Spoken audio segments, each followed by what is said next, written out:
হযরত আবু বকর সিদ্দিক রাদিয়াল্লাহু তাআলা আনহুর মতো সাহাবী আফসোস করে বলতেন, হায় আমি যদি একটা গাছের পাতা হতাম, আমাকে যদি একটা চতুষ্পদ জন্তু গরু কিংবা ছাগল সেই পাতাটা যদি খেয়ে ফেলত, অর্থাৎ আমি যদি মানুষ না হতাম।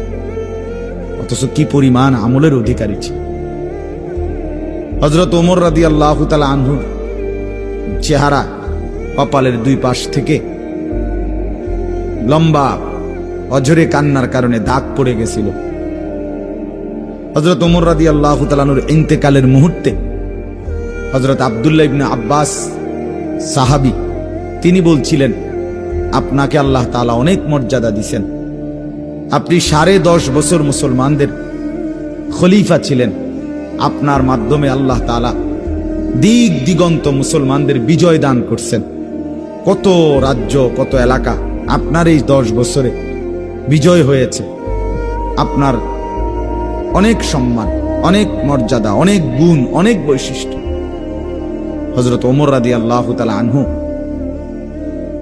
কিতাবের মধ্যে আছে, উনি চোখের পানি ফেলে বললেন আব্দুল্লাহ ইবনে আব্বাসকে, শোনো, আমি আল্লাহ তাআলার কাছে এতটুকু আশা করি শুধু যে আল্লাহ আমার জীবনের যা নেকি আর আমার জীবনের যা গুনাহ, কমপক্ষে আমার নেকিগুলো যেন আমার গুনার মোকাবেলায় বরাবর হয়। অর্থাৎ এতটুকু নেকি যেন কমপক্ষে হয় যে গুনাহগুলোকে মোচন করে দেয়, নেকিগুলো দিয়া গুনাহগুলো যেন মিটে বরাবর হয়। এর দূরে যদি হয় তো আমি আল্লাহর কাছে সন্তুষ্ট নিজেকে মনে করি, আমার এর দূরে সারব। অর্থাৎ নিজের এই বিপুল পরিমাণ নেক আমলকে কিছুই মনে করেন, সামান্য। তা আমাদের পুঁজি কোথায়?